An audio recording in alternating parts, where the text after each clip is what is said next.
Katika hotuba iliyotangazwa moja kwa moja kupitia televisheni ya kitaifa na kuripotiwa na shirika la habari la Tasmin, kiongozi mkuu wa Iran Ayatollah Ali Khamenei amejitokeza kwa mara ya kwanza tangu kuanza kwa mzozo mkali kati ya Israel na Iran wiki iliyopita, na ametamka kwa msimamo mkali kwamba Iran haitayumbishwa na shinikizo lolote la nje, iwe kwa njia ya vita au kwa njia ya makubaliano ya amani yanayolazimishwa. Kauli hii imekuja siku chache tu baada ya kuzuka kwa mapigano ya moja kwa moja kati ya Israel na Iran, hali ambayo imetia wasiwasi mkubwa katika eneo la Mashariki ya Kati na jumuiya ya kimataifa kwa ujumla. Iran itasimama kidete dhidi ya vita vilivyoletwa, sawa na itakavyosimama dhidi ya amani iliyolazimishwa, alisema Khamenei kwa sauti ya udhibiti, huku akiwahutubia maafisa waandamizi wa serikali, viongozi wa kijeshi na wananchi kupitia television. Kauli hii inakuja katika kipindi ambacho Iran na Israel wameingia kwenye mzozo wa moja kwa moja wa kijeshi, tukio nadra ambalo limezuka na limezua taharuki duniani. Baada ya mashambulizi ya makombora kuripotiwa kutoka pande zote mbili, hali imechacha katika eneo hilo ambalo tayari lina historia ya mivutano ya kisiasa na kijeshi. Kwa mujibu wa wachambuzi wa kisiasa, kauli ya Khamenei inalenga kuonyesha kuwa Iran haiko tayari kulegezwa wala kulazimishwa kuingia kwenye makubaliano yote ya amani ambayo hatazingatia haki, heshima na mamlaka ya kitaifa ya Irani.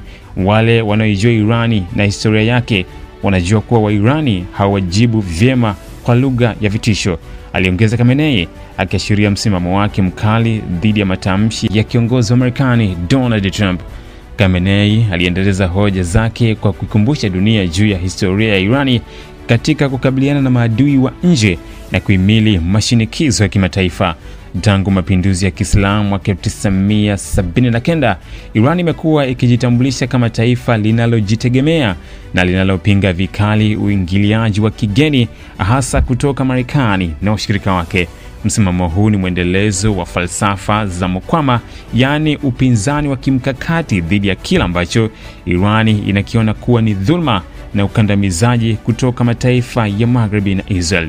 Ingawa Khamenei hakuwataja moja kwa moja viongozi wa Israel, kauli yake imetafsiriwa kama onyo kali kwa serikali ya Israel na washirika wake, hasa baada ya taarifa za mashambulizi ya angani yaliyofanywa na Israel dhidi ya malengo ya Irani. Katika sehemu nyingine ya hotuba yake, Khamenei alionekana kuonya mataifa ya Kiarabu yanayoshirikiana na Israel kwa njia ya kijeshi au kijasusi, akisema kwamba taifa lolote litakalojihusisha na mashambulizi dhidi ya Irani litaangaliwa kama sehemu ya mzozo.